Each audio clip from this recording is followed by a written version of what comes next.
반갑습니다. 공장투자의 진심인 남자 셔리형입니다. 거의 제가 지금 3주 만에 영상을 올리는 것 같아요. 요즘에 업무들이 너무 많아가지고 도저히 유튜브 촬영할 시간이 없어가지고 조금 영상이 뜸했습니다. 그래서 기다려셨던 분들은 좀 너그러이 양해를 좀 해주시면 감사하겠습니다. 오늘은 우리가 경기도 화성시 8탄에 나온 공장 경매 물건을 한번 같이 임장을 해볼 건데, 이 8탄면 하면 사실 공장을 실사용하는 사용자분들이나 아니면은 투자 목적으로 공장을 찾으시는 공장 투자자분들, 이런 분들한테 너나 할 것 없이 사랑받는 지역 중에 하나죠. 공장에 대한 밀집도나 관련된 시설, 인프라 이런 것들이 잘 갖춰진 동네이기 때문에 인기가 상당히 많은 지역 중에 하나예요. 근데 그 중에서도 오늘의 물건은 노하리라는 동네에 나온 물건입니다. 물건 종별은 공장이고 토지의 면적이 한 1100평 정도 되는 물건이죠. 대지 면적으로 봤을 때는 작은 사이즈의 공장은 아니에요. 중형 내지는 대형 평수에 들어가는 공장이기 때문에 그런 점들을 우리가 유의를 조금 해야 되겠고, 건물의 연면적은 720평가량 나오고 있는데, 여기에는 이제 여기 화면에 보이시는 요 사무동 3층짜리 건물, 그 다음에 여기 뒤에 있는 제조할 수 있는 공장동, 요렇게 해가지고 정식 건물 2개가 들어가 있고, 나머지는 이런 가설 건축물이나 중간중간에 판넬로 짜여진 어떤 창고 면적, 요런 거를 다 합했을 때 720평이 나오는 거기 때문에 우리가 이따가 건물 현황을 보시겠지만 정식적으로 지어진 건물 얼마인지 보고, 가설 건축물이 얼마인지를 보고, 이런 거를 반영을 해가지고 공장에 대한 가치를 평가를 해야 실수를 하지 않습니다. 우리 경매 물건의 감정가는 46억 3천만 원입니다. 와, 셔리형 얘 또 비싼 거 들고 왔다, 요렇게 이제 생각하지 마시고, 공장에 대한 가치를 판단하는 그 메커니즘, 큰 거나 작은 거나 중간 거나 다 똑같습니다. 그래서 우리가 작은 공장이든 큰 공장이든 여러 가지를 임장을 많이 하고 분석해보고, 그리고 그 공장과 토지가 앉아있는 지역에 대한 분석, 임장, 조사, 그런 것들을 통해서 그 지역 전반적인 공장 시장에 대해서 익숙해지는 거기 때문에 우리가 꼭 투자금에 맞춰서 맞는 사이즈만 보면은 임장량이나 공부량이 떨어질 수밖에 없기 때문에, 저 같은 경우에는 작은 거든 큰 거든 그냥 다 임장하고 공부하는 거죠. 그런데 이런 게 나중에 공장에 대한 가치를 판단을 하고 평가를 하고, 이런 것들을 할 때 무조건 여러분들한테 도움이 되는 행동들입니다. 왜냐하면 아까 말씀드린 대로 공장은 작은 거나 큰 거나 가격을 평가하는 그 메커니즘은 100% 똑같아요. 그렇기 때문에 46억 3천만 원짜리 오늘 같이 살펴볼 건데, 입찰 꼭 안 해도 상관없으니까 그냥 공부한다 생각하시고 시청해 주시면 감사하겠습니다. 지난달에 한번 유찰이 돼가지고 지금 2차 32억 4천 정도에 시작을 하고 있죠. 근데 우리 물건에는 기계기구 감정가가 12억 원 정도가 잡혀있는 물건입니다. 그래서 지금 여기에 대한 이 감정가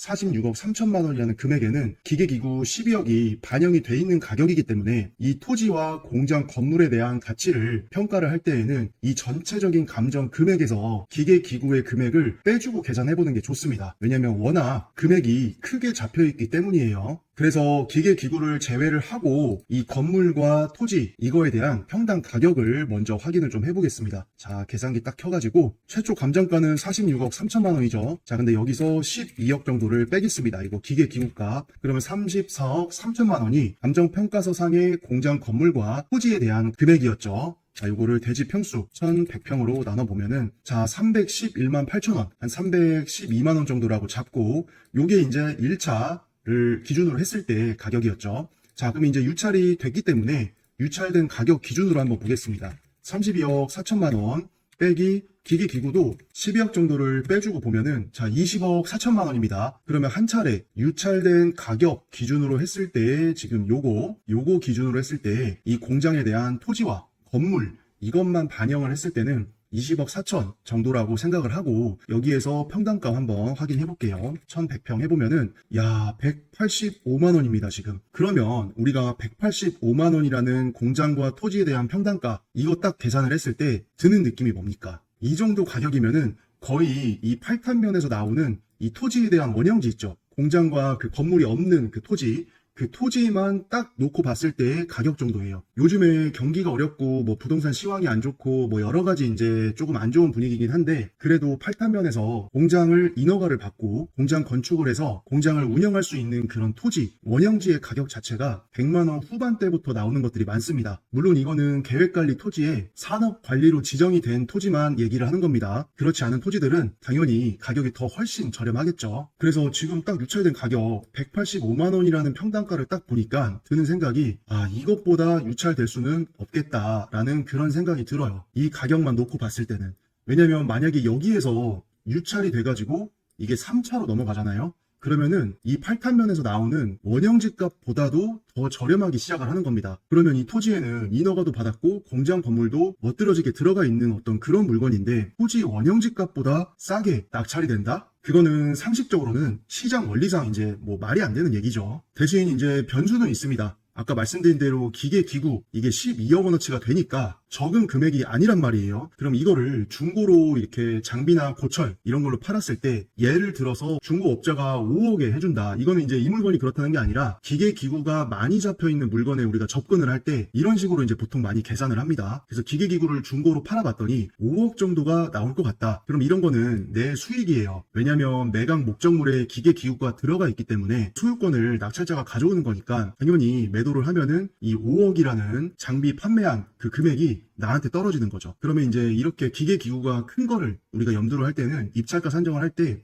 이 5억 중에 이 5억을 내가 다 먹을 거냐 아니면은 이 중에 내가 한 2억만 그냥 건진다 생각을 하고 이 남는 3억, 이 3억을 입찰가에 반영을 해가지고 낙찰받을 수 있는 가능성, 입찰 가격의 경쟁력 이런 거를 조금 더해줘가지고 입찰을 할 거냐 이거에 따라서 이제 요게 달라지는 거죠. 그래서 정리를 해보면은 이렇게 기계기구가 크게 잡혀있는 물건을 우리가 접근을 할 때는 먼저 토지와 공장 건물에 대한 가치 판단해서 내가 써낼 수 있는 그 금액을 산정을 해보고 기계기구 12억 감정가인데 예를 들어서 뭐 한 5억 정도의 매도를 할 수 있을 것 같다. 이러면은 이 5억을 입찰가에 반영을 안 하면은 결국에는 5억을 내가 다 먹는 거고 이 중에 한 2억은 내가 가져가고 3억 정도는 낙찰 가능성을 높여주기 위해서 내 입찰가에 더해줘야겠다. 이런 거에 따라서 이제 최종 입찰가가 달라지기 때문에 반드시 이 평당가에 의해서 입찰 가격을 산정을 안 하게 되는 거죠. 이런 물건들은. 그래서 그런 것만 조금 이 물건 접근할 때 먼저 염두를 하시면 될 것 같습니다. 근데 185만원 지금 평당 가격은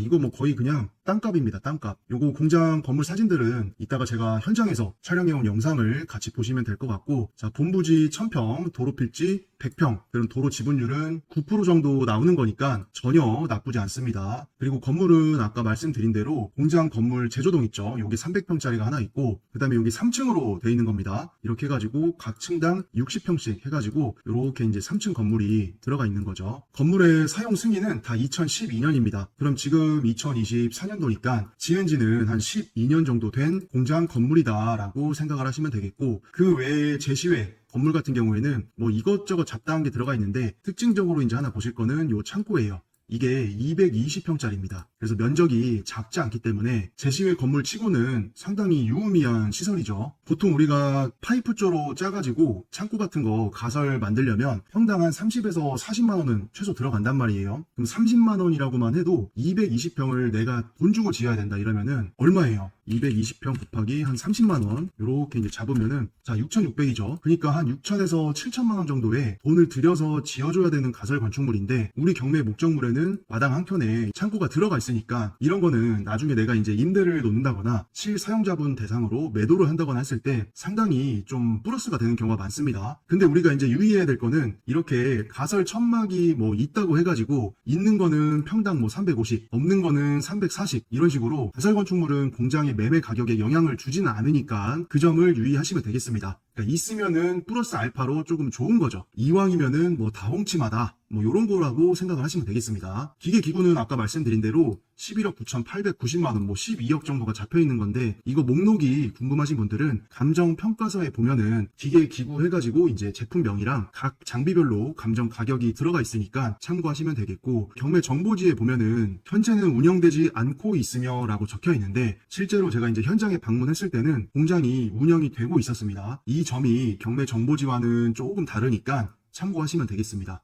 건물 등기부나 토지 등기부를 보시면은 이 말소 기준 등기 이하로는 모든 권리가 소멸이기 때문에 우리 물건은 권리 분석상에 특별히 어려움은 없는 물건이다. 그리고 임차인도 없죠. 소유자분이 지금 쓰고 계시기 때문에 대항력 있는 공장의 임차인 이런 부분도 없으니까 참고하시면 되겠습니다. 자, 그러면 현장 영상으로 바로 가보겠습니다. 자, 우리 이제 같이 차를 타고 경매 목적물로 신나게 이동을 하고 있습니다. 지금 보시는 도로는 차선도 넓고 폭이 상당히 좋죠. 그래서 여기 사거리에서 좌회전을 싹 해가지고 저수지 하나 끼고 공장의 밀집 지역으로 들어가는 어떤 그런 입지라고 생각을 하시면 되겠습니다. 자, 우리가 공장에 대한 가치를 판단을 할 때 중요한 요소 중에 하나가 바로 도로, 진입 도로의 여건이죠. 그래서 그런 것들을 유념해서 한번 영상을 같이 봐주시면 되겠습니다. 야, 근데 여기 앞에 지금 저수지가 하나 크게 펼쳐져 있죠. 여기 잠깐 내려가지고 또 저수지 한번 보고 가겠습니다. 우리가 뭐 부동산 경매하고 공장 경매하고 공장 개발하고 이런 게 다 뭐 잘 먹고 잘 살자, 좀 더 보다 나은 미래를 준비하자, 뭐 이런 의미에서 이제 열심히 이제 공부하고 사는 건데, 가끔 가다가 이제 임장 갔는데 요런 뭐 자연의 뷰가 있다 이러면은 경치도 좀 보면서 조금 힐링도 하고 생각도 좀 정리를 하고 그런 시간들이 또 필요해요. 여기가 대성 그 저수지인가 그러는데, 예전에 이제 제가 한창 이제 한 10년 전 그때는 좀 민물 낚시에 좀 빠져 있었습니다. 그래서 이제 흔히 이제 조사님들이라고 하죠. 그래서 저도 이제 민물 낚시 그 세트 가방이랑 딱 이제 메고 이렇게 좀 이런 데 찾아다니면서 낚시를 좀 많이 하곤 했었는데, 여기 대성 낚시터도 한 번씩 갔던 곳이에요. 근데 여기는 이쪽 앞에는 지금 수초가 엄청나게 많아가지고 여기서는 뭐 낚시하기가 힘들고, 보통 이제 우리 조사님들이 어디를 가냐면 이쪽 편 있죠. 여기 송전탄 밑에 라인 이쪽에서 이제 보통 많이 낚시를 했었습니다. 그래서 이쪽에 이제 자리 펴고 대낚시 딱 이게 뭐 메토 다 장착 딱 해가지고 찌 세팅하고 이제 떡밥, 이제 떡밥도 그 붕어나 잉어, 향어 뭐 이렇게 어종마다 조금씩 좋아하는 그 떡밥의 조합이 있습니다. 그래서 저는 옛날에 이제 그 찜버거 있죠, 찜버거랑 뭐 글루텐이랑 뭐 이것저것 해가지고 이제 어분을 제조를 보통 이제 우리가 하잖아요. 그래서 여기 통에다가 이제 털어 넣어가지고 싹 비벼가지고 이제 떡밥 주물 넣어가지고 이제 하나씩 만들어가지고 껴가지고 이제 이렇게 던지지 않습니까? 어떤 분들은 뭐 떡밥 이렇게 다 만든 다음에 요거 해가지고 이제 먹어보고 붕어가 좋아할 맛인지 한번 느껴본 다음에 이제 던지시는 분들도 있다고 하는데, 뭐 저는 그 뭐 떡밥 먹고 그러진 않았습니다. 그렇게 해가지고 이제 집어제 같은 거 먼저 딱 던져가지고 물고기 한번 모아준 다음에 몇 자짜리 붕어를 잡겠다, 뭐 이런 신념으로 이제 낚시를 시작을 하죠. 근데 제가 이제 옛날에 이런 잡지가 있어요. 여기 보이실려나 모르겠다. 여기 보면은 이제 이게 월간 붕어라고 해가지고 요런 식으로 이제 그 낚시, 붕어 낚시, 민물 낚시 요런 거에 대한 어떤 그런 이 잡지예요. 그래서 요런 것들도 이제 매달 사가지고 붕어 낚시를 어떻게 하면 좀 이제 잘할 수 있을까, 그런 거를 상당히 연구했던 그런 기억이 납니다. 근데 이 또 낚시 얘기를 하기로 하면은 끝이 없지 않습니까? 그래서 일단은 우리 다시 여기 화면으로 와가지고 우리 경매의 목적물까지 진입하는 도로의 여건에 이렇게 딱 집중을 해가지고 우리가 현장을 진지하게, 아주 뭐 투자를 앞둔, 입찰을 앞둔 그런 마음으로 진지하게 공부를 한다라고 생각을 하면서 한번 가보겠습니다. 근데 아무튼 제가 민물에 그렇게 빠졌다가 결국에는 또 바다 낚시로 또 이제 빠졌거든요.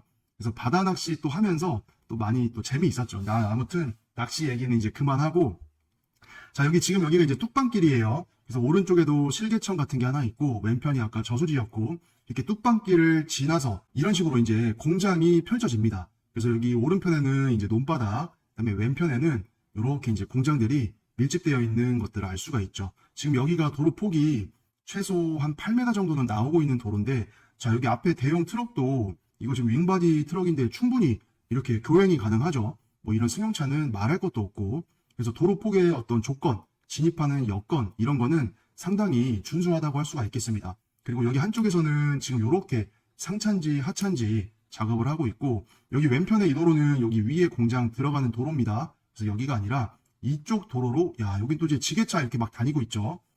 야, 아무튼 되게 이 안쪽 지역이 공실도 은근히 없고 수요가 상당히 또 많은 지역 중에 하나예요. 이제 이따가 지도를 잠깐 보시면 알겠지만 주변의 어떤 입지라던가 이런 것들이 나쁘지 않기 때문이죠. 이렇게 해서 이제 논두렁 사이에 길을 또 쭉 해서 들어가면 저기 앞에 여기 이제 공장 단지들 보이시죠? 자, 여기에 이제 우리 경매 목적물이 들어가 있는 겁니다. 그래서 우리가 이제 큰 도로에서 공장의 어떤 그 물건지 앞에까지 들어가는 진입 도로의 여건은 이 정도면은 뭐다? 합격이다 라고 할 수가 있겠죠. 자, 여기 오른쪽으로 가도 공장이 이제 쭉 이제 이어져 있는 거고, 우리는 이제 왼쪽으로 90도 좌회전을 한 다음에 오른쪽으로 90도, 그래서 좌 90, 우 90 통해서 진입을 한다. 자, 요렇게 들어가 보면 여기가 또 2차선 도로의 폭이에요. 그러니까 소형 평수는 뭐 말할 것도 없고 중형 내지는 대형 공장을 쓴다라고 생각을 할 때도 2차선 도로의 폭이면은 충분합니다. 자, 좌우에 이제 승용차들이 좀 많이 주차가 돼 있었습니다. 주변에 이제 공장 근무하시는 분들 차량일 것 같고, 자, 우리 경매의 목적물은 여기 이제 이렇게 오른편에 이 공장입니다. 자, 근데 벌써 이 자바라 대문의 너머로 마당 안쪽이 보이는데 느낌이 좋지는 않아요. 왜냐? 요 마대자루가 상당히 많습니다. 자, 여기 보이시죠? 요 마대자루 우리가 어디서 많이 보죠? 그 폐기물 관련된 거 아니면은 자원 재순환 뭐 이런 쪽에서 이제 마대자루 같은 거 많이 보죠. 그래서 딱 갔는데 마대자루가 상당히 양이 많았어요. 그래서 첫 느낌은 이거 뭐지? 막 이런 느낌이었죠. 자, 이제 차에서 내려가지고 우리 물건 좀 더 자세히 살펴보겠습니다. 근데 이 공장은 제일 큰 장점은 요 앞에 도로폭입니다. 도로폭이랑 필지의 모양. 필지의 모양이 거의 뭐 이렇게 정사각형이거든요. 근데 여기가 이제 맞은편에 있는 그 공장의 시설물인데, 자, 여기 잠깐 이거 소리 한번 들어보잖아요. 소리가 엄청나게 큽니다. 요 기계에서. 자, 이런 식으로 이 소리가 계속 나고 있어요. 그래서 이 현장에 딱 와보면은 이 맞은편에 있는 공장에서 나는 저 소음, 저게 조금 이제 그렇게 딱, 이 소리가 너무 시끄러운데? 막 이런 느낌이 이제 받을 수는 있습니다. 근데 우리가 이제 생각할 거는 뭐냐면 어차피 나도 이 안에서 공장을 쓰는 입장에서는 내 안에 내 거 장비 돌아가는 소리도 시끄러워요. 그래서 저 밖에 있는 저 소리 막 듣고 뭐하고 그런 느낌이 아니거든요. 그래서 그런 거는 어느 정도 감안하시면 되겠습니다. 지금 제가 현장에 이제 딱 들어왔는데 여기 느낌이 뭐냐면은 이게 공장이 분명히 정보지에서는 쓰고 있지 않다라고 했는데 첫 느낌은 왠지 조금 전까지도 막 사람이 있었던 그런 느낌 있죠. 공장을 쓰고 있는 느낌. 그런 느낌이 들었습니다. 그래서 주방이나 뭐 아니면 내부의 어떤 남겨진 어떤 모습들이라던가 이렇게 문이 열려있는 모습들이라던가 이런 게 공장을 좀 운영하는 그런 느낌이 들었어요. 여기 안에도 차가 있고. 그래서 이때까지는 이제 사람을 못 만났단 말이에요. 그래서 이제 당연히 안 쓰는 건데 문이 열려있나 뭐 이래 생각을 했는데, 자, 이거 화로 때도 보면은 이거 뭐 며칠 전에 어제나 뭐 엊그제 썼던 것 같죠. 그래서 그런 느낌이어가지고 조금 의아하긴 했습니다. 근데 결국에는 여기 공장 안에서 사람이 나왔습니다. 그래서 여쭤보니까 공장을 지금도 이제 쓰고 있다. 그렇게 이제 얘기하시더라고요. 자, 여기 마당에 지금 보면은 마대자루 엄청나죠? 여기 앞에 한 줄, 여기 뒤쪽에 또 한 줄 해가지고 엄청나게 많은 마대자루들이 쌓여 있습니다. 자, 근데 뭐 마대자루 안에 뭐가 그렇게 들어있는지 모르겠습니다. 근데 이 공장이 저기를 봤을 때는 무슨 뭐 용기, 플라스틱 용기, 뭐 요런 거 만드는 어떤 그런 공장 같았거든요. 저런 마대자루에 뭐 플라스틱 뭐 세분한 거, 잘게 뭐 쪼갠 거, 이런 거를 받아다가 다시 이제 조금 녹여가지고 뭐 용기를 만들고 재활용하는 거죠, 성분을. 그런 공장이 아닌가 싶어요. 자, 우리 물건 층고 한번 지금 살펴보겠습니다. 여기 하나, 둘, 셋, 넷, 다섯, 여섯, 일곱, 여덟, 아홉, 열. 자, 그럼 지금 첨화선 기존 했을 때는 10m짜리 공장입니다. 그리고 특징적으로는 행거도어의 높이가 5m예요. 보통은 우리가 공장이 이 4 곱하기 4를 많이 쓰거든요. 근데 우리 공장은 5 곱하기 4다. 그래서 높이가 5m, 가로가 4m. 이렇게 이제 생각을 하시면 되겠습니다. 공장 외부의 어떤 뭐 노후도나 판넬의 어떤 파손 정도나 이런 거를 봤을 때는 그래도 준공된 지가 지금 한 12년 된 거니까 10년이 훌쩍 넘은 물건이긴 한데, 이 정도면 그래도 건물의 어떤 외벽 상태는 상당히 양호한 겁니다. 우리가 이제 10년 정도 지난 물건들 많이 봤잖아요. 이 정도보다 훨씬 못한 것도 많아요. 그리고 여기 안에도 보면은 나름 깔끔합니다. 나름 이제 쓰고 있는 그런 느낌도 들고, 형광등도 불이 써져 있기 때문에 야, 이거 사람이 있을 법한데 아직까진 사람이 없어가지고 빈 공장인 줄 알았죠. 문 다 열려 있고. 근데 너무 많이 열려 있어가지고 좀 이상하긴 했습니다. 자, 여기는 이제 사무동에 딸려 있는 1층의 화장실 공간이죠. 자, 이제 다시 돌아가지고 밖으로 나가 보겠습니다. 자, 여기 이제 마당 한켠에 들어가 있는 이 천막, 요게 이제 지금 220평짜리, 그죠? 이거 돈 주고 내가 지으려고 하면은 한 6천에서 7천만 원은 최소 들어가는 금액이기 때문에 이런 게 무조건 붙어 있으면은 좋기는 합니다. 필요 없으면은 뭐 걷어버리면 되는 거고, 필요가 있으면은 이 지어진 거를 그대로 쓸 수가 있기 때문에 상당히 뭐 자재 보관하고 완제, 반제 보관하고 이런 것들 하기에는 유용하죠. 그러면서도 본부지가 1000평 정도는 되기 때문에 마당의 활용성도 나름 괜찮아요. 이런 마대자루만 이게 없다고 치면은 마당도 이 정도면은 활용도도 좋습니다. 왜냐면 태생적으로 토지의 모양이 반대됐고 건물의 배치도 각각의 면으로 몰아가지고 이렇게 딱 설계를 했기 때문에 공장의 어떤 물리적인 어떤 구조, 건물의 배치, 토지의 모양 이런 거는 뭐 나쁘지 않습니다. 이 정도 컨디션이면은. 대신에 아까 여기 기구에서 가까이 가보면은 소음이 계속 났었죠. 그래서 그런 것들은 조금 우리 경매 물건을 바라볼 때 단점이지 않냐. 주변에 소음이 큰 게 있으니까 그래 생각할 수도 있는데, 또 반대로 얘기를 해보면은 어차피 이 공장을 쓰시는 분도 이 안에서 작업을 할 때는 내 소음이 있습니다. 내 소음 때문에 밖에 소음을 들을 어떤 그런 그게 없어요. 여유가 없어요. 자, 그리고 여기도 이제 행거도 이렇게 달려있기 때문에 뭐 천막 쓰는 것도 상당히 괜찮을 것 같고. 자, 그래서 이렇게 둘러보는데 요 안에서 이제 사람들이 나왔습니다. 그래가지고 이제 뭐 경매에 나와가지고 잠깐 물건을 보러 왔는데, 지금 이제 공장을 가동 중이시니까 어디 좀 보지 않았으면 좋겠다, 나가달라고 하셔가지고 이제 정중하게 사과드리고 죄송합니다 하고 이제 바로 나가고 있습니다. 우리가 이제 경매 뭐 하는 것도 중요한데, 이런 식으로 뭐 공장이든 아니면 뭐 아파트든 상가든 뭐 다른 거든 우리가 경매 물건 이렇게 보러 갔을 때 사실 안에 계신 분이 있으면은 그분들 입장에서야 이제 경매까지 왔기 때문에 심기가 많이 좀 불편하세요. 이렇게 오면은. 그래서 나가달라고 하는 경우가 많으니까 그때는 그냥 저 같은 경우에는 바로 그냥 죄송합니다 하고 바로 그냥 나옵니다. 그래서 뭐 어떤 분들은 무슨 뭐 경매 무슨 뭐 법에 의하면은 뭐 누구나 이 물건을 볼 수가 있고 법원에서 붙인 물건이기 때문에 당연히 살펴볼 권리가 있는 거다 어쩌다 이러면서 심기 건드리고 싸우고 뭐하고 뭐 하시는 분들이 있는데, 뭐 그게 뭐 이제 일부는 뭐 맞는 말일 수도 있는데 그냥 인간적으로 봤을 때 그렇게 좋은 모습은 아니죠.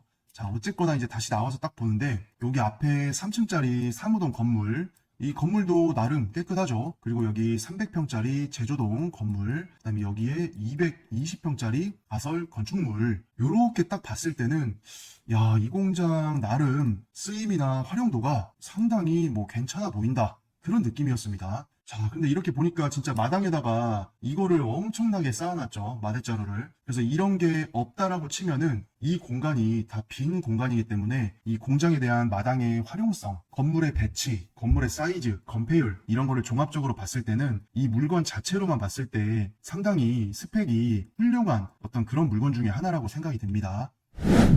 우리 물건 지도에서 입지랑 위치만 한번 체크하고 가겠습니다. 자, 여기 가운데 보이시는 게 우리 경매의 목적물이죠. 이 주변에는 이제 크고 작은 공장들이 쭉 들어가 있는데 대체적으로 토지나 건물의 평수가 좀 큰 아이들이 몰려 있습니다. 그리고 밑에는 이제 서해안 복선 전철이라고 해가지고 서해안선이 들어가 있는 걸 알 수가 있고, 요 밑에는 다 보전관리예요. 그리고 이 위에는 다 농지기 때문에 어떻게 보면 약간 조금 박혀 들어가 있는 그런 위치이긴 하다. 근데 전반적으로 이 주변을 조금 넓게 보더라도 와, 그죠? 공장에 대한 어떤 밀집도 이런 게 이 지역 자체가 높은 지역입니다. 그러니까 공장에 대한 수요나 어떤 그런 게 많다라는 얘기죠. 자, 여기 조금 더 위로 가보면은 여기 화성시청이 들어가 있는 남양 택지 지구가 들어가 있고, 여기 고속도로는 이제 제2외곽 순환 고속도로 해서 화성 IC가 여기 바로 위치해 있고, 여기 옆에도 신남리 공장 밀집지대, 밑으로 내려가면 장덕리, 그리고 현대기아 연구소 이렇게 들어가 있고요. 여기 밑에 남쪽을 보게 되면 석포리, 서근리, 덕우리 해가지고 여기도 이제 우리가 실사용자분들이나 공장 투자하시는 분들이 단골로 좋아하시는 동네 중에 하나죠. 그리고 평택시흥 고속도로에 조암IC 바로 붙어 있고, 자, 다시 이제 이렇게 올라와 보면은 요 가운데 빨간 풍선, 이게 이제 우리 경매의 목적물이죠. 여기 오른편에 유람리, 구장리, 이 위에 창곡리, 그리고 남비봉 8탄 IC, 여기 위에 하절이나 남양 북양리, 그리고 비봉면 양놀이, 여기까지 해서 공장에 대한 어떤 밀집도 이런 것들이 상당히 좋은 지역 중에 하나예요. 그래서 전체적인 어떤 이 경매 물건의 입지는 빠지지 않는다. 대신 생각하기에 따라서는 요 대성 저수지의 뚝방길, 여기를 타고 들어오는 여기가 조금 외진 게 아니냐, 뭐 요렇게 느끼실 분들도 있는데 그거는 사람마다 이제 개인차가 조금 있죠. 저는 이 정도 진입해서 들어오는 거리, 그 다음에 이 진입할 때 도로의 사이즈, 도로의 폭, 이런 거를 봤을 때는 입지나 위치나 이런 것들은 크게 흠잡을 곳이 조금 없는 그런 물건이 아닌가 하는 생각이 개인적으로 듭니다. 제가 당연히 정답은 아니니까 이건 다 다르죠. 그래서 이 지역에 대한 전반적인 공장에 대한 시세, 임대나 매매에 대한 어떤 그런 시장 상황, 그리고 우리 경매 물건이 갖고 있는 대지 평수, 건물의 어떤 평수, 구조, 배치, 이런 물건들에 대한 경쟁력, 이게 어느 정도 되는지를 이 전반적인 지역 내에서 확인을 해보셔야 됩니다. 우리가 이 물건을 입찰하기 전에. 그래야 전체적인 이 공장의 입지 속에서 우리 경매의 물건이 A급이다, B급이다, 뭐 10개가 있다 치면은 얘가 2등인지 3등인지 5등인지 9등인지 10등인지 이런 것들을 우리가 정확히 파악을 한 다음에 가치 판단을 하셔야 입찰가 산정, 그리고 매도가 산정, 임대를 준다고 하면은 임대료 산정, 그러면 거기에 연관되는 수익률의 산정, 이런 것들을 실수하지가 않기 때문에 그런 것들을 종합적으로 좀 조사를 잘 해보고 들어가셨으면 좋겠습니다. 자, 아무튼 이렇게 해서 오늘의 경매 목적물 저랑 같이 임장해보고 분석해봤고, 이 물건을 입찰하려는 분들이 계시다고 하면은 좋은 결과가 있기를 바라겠습니다. 시청해주셔서 감사합니다.